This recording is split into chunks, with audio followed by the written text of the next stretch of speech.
عزیز امشب درخواست از آقا مالکشون بود. بفرمایید. حتما تشکر.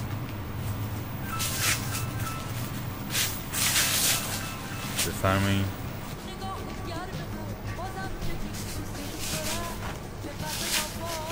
بفرمایید خواهش میکنم. شرکت ملی پالایش و پخش فرآوردهای نفتی جلیل سالاری گفت قوانین موجود و قانون بودجه هیچ گونه اجازه به دولت برای افزایش قیمت‌های بنزین بفرمایید خواهش میکنم. یا تغییر سهمیه 60 لیتری خودروها رمزتون 2580. قانون بودجه سال 1400 کاربران دارای بیش از 500,000 دنبال کننده از محل تبلیغات مشمول مالیات بر درآمد می‌شوند. معاون سازمان امور مالیاتی کشور گفت